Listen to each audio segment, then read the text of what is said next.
Hello folks, hope you're doing well. Welcome back to another One Piece review. This time we're covering Manga chapter 1188.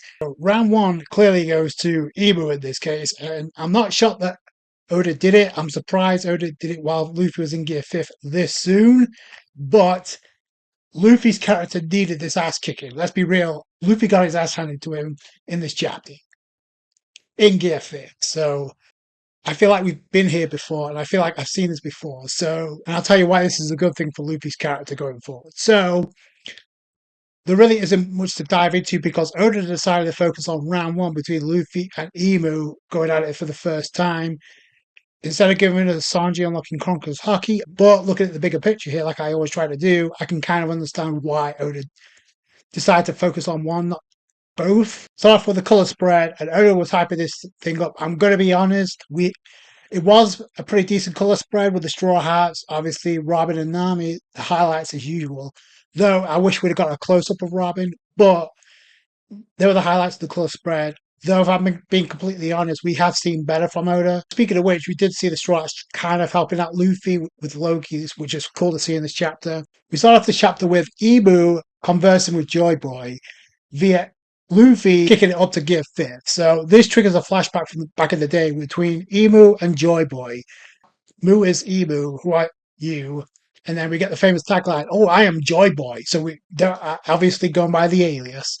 So the fact that they were in conversation back in the day is kind of sus in itself, though we found out what this ended up turning into during the Void Century War. But I'm guessing this is where they first interacted via conversation, which triggers the memories because, like I said, Luffy going into Gear 5th, and immediately Ibu calls out Luffy. Joy Boy has long since perished, yet thou has awakened thy memories of Joy Boy. But Luffy's response is, hell if I know, I don't know. He's here to fight. This is the problem. And I'm going to talk about this in depth. So immediately Ibu pulls a Luffy and uses Gama Gama no and tries to punch Luffy. Luffy's able to dodge it by bending his head down, obviously because he's made of rubber. He's able to avoid it, but what Ibu does is one step ahead. He uses a move that Luffy uses in Gear 4 Snake Man, a variation of the Black Mamba. He redirects his attack right down to Luffy's head, even after dodging. So that was pretty cool to see, and it makes sense. A lot of people are going to be confused. Well, he has the Devil's Fruit. It's the Akuma no Mi. So look what we got when he was in introduction. He literally brought houses in Elbaph to life. That's a big mom trait that had the soul fruit. So why wouldn't Emu be able to do something like this as well? Luffy's able to affect his surroundings as well. So is Emu. So why wouldn't this be any different? So Luffy gets a taste of his own medicine. He literally dives into the ground. I mean, that's a huge blast. He comes back up, suited as hell in Gear 5th, which is kind of a cool look. But look at the reaction and the facial expressions of Luffy throughout this entire chapter. This isn't Luffy having a ball, laughing his ass off after terrorizing his opponents in Gear 5th. This is Luffy, dead serious, pissed off, trying to figure this guy out. And he's never faced anybody like him. So he tries to throw a punch. Ibu speed blitzes behind Luffy, but to Luffy's credit, Luffy speed blitzes away from Ibu's attack, though he tries to come in again. And Ibu blocks it with his staff. So that was pretty cool. He says Luffy flying, by the way, because Luffy said something interesting, but I landed an attack earlier. Now he's not able to land anything, which I was thinking about this anyway, but I think it's pretty safe to say with this chapter, Ibu was like not giving a shit about base Luffy at all. Like he took that punch, he could have easily avoided that if he wanted to. But he's like joking around with Luffy here. He was making sport of Loki. So Ibu could have dodged that attack if he wanted to from Luffy, or he just decided to tank that punch because he doesn't give a shit about Luffy. He doesn't acknowledge Straw Hat Luffy yet, and that's the key here. He acknowledges Joy Boy. Luffy avoids Ibu's next Omen attack. He avoids another blast. He runs away, but you can clearly see he's like struggling here. This is not a joke. Ibu prepped up another Omen attack, the Omen Homie attack, where a barrage then comes to Luffy's direction. Luffy has the classic expression, and as they use his Gatling to punch them all off, this is where you know there's a cut. Out of nowhere, out of left field, this turns into Aladdin. And Luffy in Gear 5th becomes a freaking genie ready to lock horns with Ibu, but it's Gear Fist, so I shouldn't be too surprised. And I love the interaction between him and Loki. Loki's still conscious, by the way, because you got Loki in the mix, but you got also Luffy saying that guy's death won't be in vain, talking about Loki, and then you got Loki cutting, "Hey, moron, I'm not dead, I'm alive." So, and then Luffy's response is like priceless as well. Like, "Oh, hey, you're alive, Loki." Mid battle, while he's locking horns with obviously the biggest threat he's ever come across in Ibu, which, by the way, Ibu's like trying to lock in and actually attack Loki. Props to Jinbei. I don't know how he did it, but he was able to use Brick Fist to shield Loki. And it looked like Ragnar was going to do something to protect Loki as well, which is kind of cool. I wonder if that's foreshadowing. I like Jinbei's response. Luffy, if you want us to protect this guy, that's what we'll do. And I love how Loki, super casual Luffy's being right now. What do I leave? I'll leave him to you, Jinbei. He's our pal after all. Loki's like, pal, you damn brat. Well, this is all leading to an alliance between the two. Like, this was set from the moment this arc first started. So I like how the rest of the shots are like, we got this Luffy, focus on him. And then Nami's like, it's Luffy, isn't it? He's up there against that guy from before. So I like how Nami's intuition is calling that out too. Even the fact that Luffy's in the form of a genie right now. Brook is like seeing Ibu for the first time. He's like, there shouldn't be anybody above the Holy Knights except for the five elders. There's no organization more shrouded in mystery than the world government. Clearly, which is why you never knew there was somebody lying above everybody else until King Cobra and Sabo spotted it.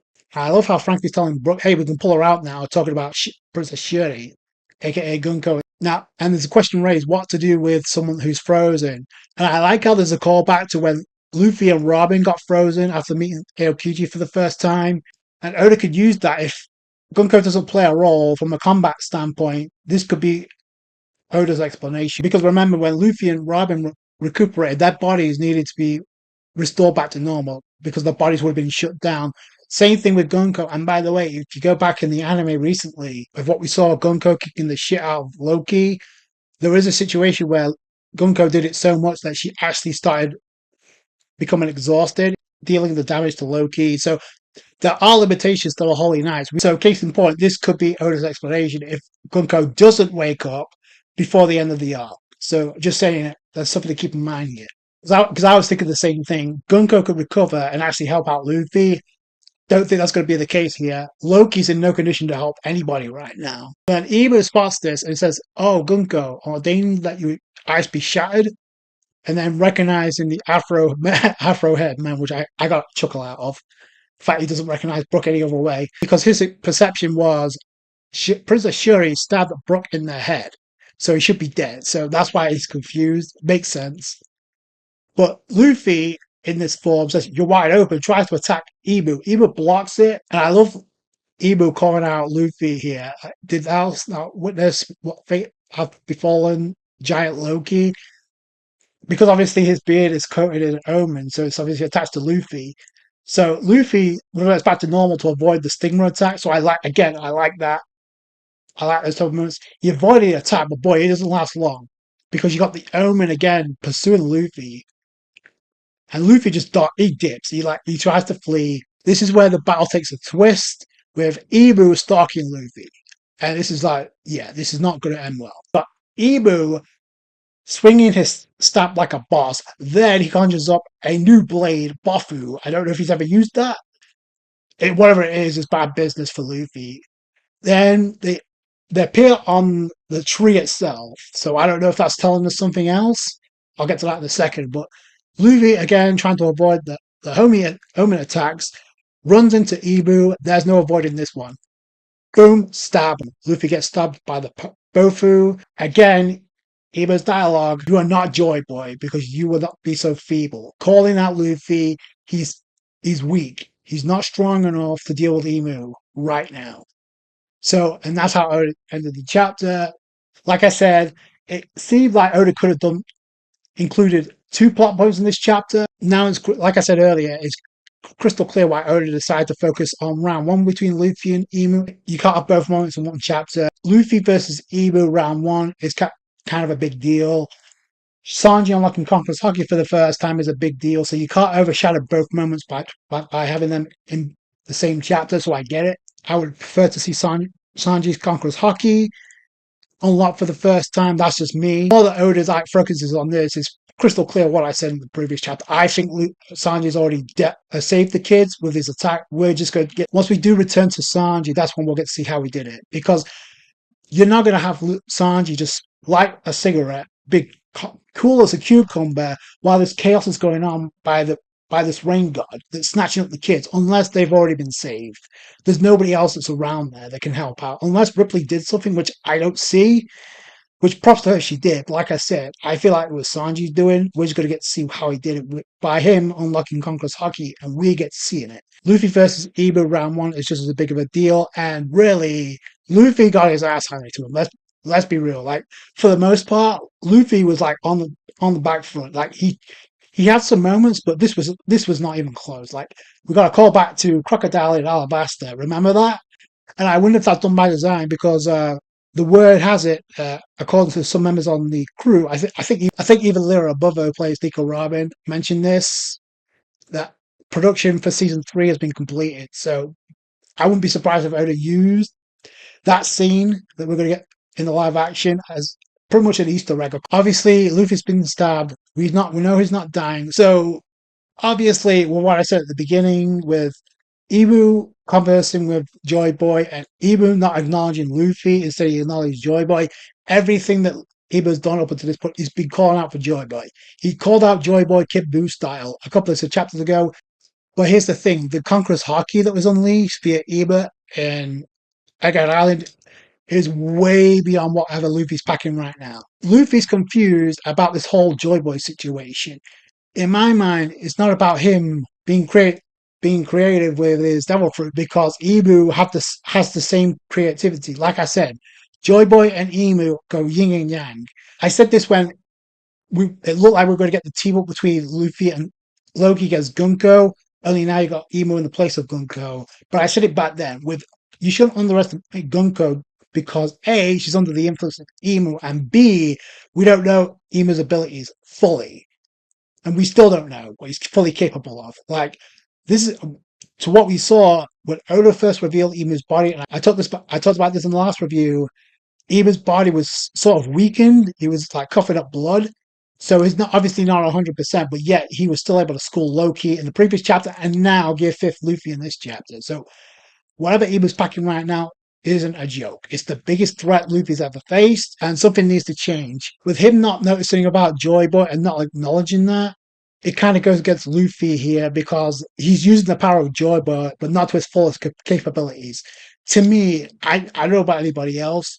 This is a situation where he needs an upgrade of awareness. Like, if you go down the line of the 29-year anniversary of One Piece, when you look at it from every time that Oda is introduced, the three major powers within the world government, first with the Shichibukai, what happened? We saw Luffy take an L for the first time in the series at the hands of Crocodile in Alabasta, but that was to show Luffy, you're not ready to take on a Shichibukai yet. He wasn't ready for that. He needed something else. He couldn't fight Crocodile again the same way. He needed to be aware about the weaknesses of a devil fruit, and that's where it kicked in. Obviously, moisture was a weakness to Crocodile, which is how he was able to initially defeat Crocodile, though it took 3 attempts. Another situation like this was very blatant, was when Oda introduced Luffy to the Admirals, Aokiji. And there was a callback in this chapter about what happened with both Robin and Luffy being frozen solid. More specifically, Luffy was defeated by an Admiral because he had to. He couldn't defeat an Admiral the way he was. He needed to change something. That's where we got introduced to Gear 2nd and Gear 3rd. The first level, Yonko Commando level, that Luffy got his ass handed to him by Katakuri, had to show Luffy he couldn't defeat Katakuri the same way by using Gear 4. He needed to try and use Advanced Observation Haki, a type of future sight that Luffy's still not able to fully grasp yet. Or if he has, Oda's completely nerfing Luffy. When it came to the Yonko, Big Mom and Kaido, I'm going to use Big Mom as an example because that was the first instance where Luffy in Gear 4 in any situation was not ready for that. Gear 4 Bound Man had no effect on Big Mom whatsoever. That was backed up even further when Luffy got his ass handed to him by Kaido for the first time because Luffy attacked in a rage, because he wasn't going to defeat Kaido that way. He needed to learn about Rio before he had any chance of doing any damage. And even then, it wasn't enough until he unleashed Gear 5th. Oda has had Luffy used as a way to demonstrate the powers within the world government. It was the Shichibukai, then it was the Admirals, then it was the Yonko, and now it's Imu. If Imu did defeat Luffy in Gear 5th, now nothing's going to change, because look at the way that Luffy was acting 2 chapters ago. He said, "Oh, like this, I don't feel like I can lose." Well, the fact you haven't crossed paths with Imu, that's kind of cocky for Oda to have Luffy say that. The way to establish Imu as a force is to take down Luffy and Loki. Right now, they're incapable of doing anything to him. So, mission accomplished. So, I gotta give Oda props for that. Clearly, Luffy's gonna bounce back from this, no pun intended. But the thing is, Luffy can't do the same thing again in Gear 5. He needs something new. He needs something different. In my opinion, yeah, it's so much easier for Oda to like spring up another power up. Luffy, let's introduce Gear 6. No, Oda can't do that, and Oda's not going to do that because A, it's too soon, and B, Ibu's going to be fully revived by the time that happens, which kind of leads me to another scenario that could play itself out before Luffy gets, if Luffy gets another power. But right now it's way too soon. Luffy needs something different from a hockey standpoint to stand a chance. Like I said earlier, Gear 5th Luffy and the hockey that Joy Boy unleashed via Imu are on completely different levels. Luffy's nowhere near that. Scarpa told Luffy, you need to be aware of your Conqueror's Haki. Should have been the first red flag. Like, he didn't pay any attention to that. Then Luffy and Imu right now, because of the power of Joy Boy, is like yin and yang. In order for Luffy to make a difference in this form, he has to tap into the power of Joy Boy more, which means he has to become more aware of what he's capable of from a hockey standpoint, not from a Devil Fruit standpoint. Obviously, Luffy's not going to die. This is a callback to what we got with Crocodile. Speaking of which, do you think Oda's going to go full on and have Robin show up to feed Luffy some meat? But like seriously, I wouldn't be surprised at all, because Oda is like actually shied away. We haven't seen Robin and Soul for a while. Oda could still reveal that plot point if they run into a Rob Poneglyph within the tree. Look at where they're standing, by the way. They're on the tree. And Robin and Soul, the last time we saw them, they went inside underneath the surface of the tree. They could show up to help out Luffy. Something major is going to happen for Luffy, for something else to trigger Luffy, whether it's from a Conqueror's Haki standpoint or something else. Soul and Robin finding the raw poneglyph within the tree itself, learning something about why Elbaph has a D in its name. We could still get that revealed by the end of the conflict, but Oda could have Robin chime in to help out Luffy as a callback to when they first had their first one-on-one interactions. So I could see that being the case, totally being the case. And it would only add more to credence to what I said in the previous review about Robin's the MVP of Elbaph. If it happens that way, it's going to make a lot of people humble, was also making people feel a lot of nostalgia, since that's how Robin and Luffy interacted. So I guess we'll find out how Luffy recovers from this. Like I said, unless it comes from Robin or another Straw Hat. Loki's not capable of doing anything right now. I can see some giants of Elbaph like Dory and Brogy showing up to give Luffy some time so Robin could actually fill up Luffy. But the way he is, he's not defeating Imu. And we could get a confrontation between Imu and Robin from a conversation standpoint. So there's a lot of layers that Oda could add to this. For Luffy to become aware, this Imu is the biggest threat he's ever faced. Like, there's nobody comes close. Like the first time Luffy got schooled by Kaido, that was a big deal. But we knew Luffy was going to bounce back from that because it was so early in the arc. This is not early in the arc. This was right towards the tail end. So something needs to happen, and something needs to change within Luffy to turn the tide of the battle. Right now, that's not going to be the case. Whether it's Luffy being helped out by Robin, whether that's a callback or not, something major could come from this. In fact, when Luffy got defeated by Crocodile, Luffy didn't expose Gear 2nd. He didn't expose Gear 3rd. He did something to neutralize the Devil Fruit of Crocodile. That's how he's able to balance the things out. It took him two more attempts after that, but granted, it took that battle for him to realize he couldn't defeat Crocodile the same way. Same thing here, which is why I think this stands out more as being a throwback to Crocodile than anything else. It's going to lead into a shake-up for Luffy, maybe from a Conqueror's Haki standpoint. Though, it does get me to think about something else. Like, if let's say the end goal here is to have eventually Luffy power up to Gear 6, that's not going to happen for a while. Okay? So, Though Oda's been spamming the hell out of Gear 50, it's still not going to happen yet. It's way too soon. Then something needs to happen before that. The only thing I can think of right now, and this is a notion that could possibly have happened but didn't, like with the previous 4 Yonko, not forming an alliance to take down the world government, to try and take down the world government. That never happened because of the egos. I could absolutely see that being a possibility due to some of the Yonko already having an issue with the world government, and already having an issue with Ibu. Shanks and Luffy, the two big candidates, I can see teaming up. I don't as I think Shanks will put a better fight. When you talk about the power scaling, obviously, I think it goes Shanks, Blackbeard, right now, Blackbeard, Luffy, and Buggy. I mean, that's a joke. So, even with cross skilled, they're not going to stand a chance against Emu by themselves. I can see Shanks putting up a fight against Emu, but I don't see Shanks by himself defeating Emu. So, if that actually were to be the case, I can see the alliance happening just due to the fact of all major parties being in the same area. And we don't know how Elbaph is going to end. And Oda did say at Jump Fest, we're going to the island that Roger reached. How do you do that the more time passes within 2026? So I don't know. The first thing that comes to my mind, maybe there's a plot device, and I know people would hate this, but it will go with what Oda said about the lightning fast pacing. I can see at the ending of Elbaph being a plot device to get them to laugh there without actually traveling. I know that sucks. I know that's like that would actually be a cop out, but there's no way for Oda to tie that up unless he doesn't link Elbaph within that scenario.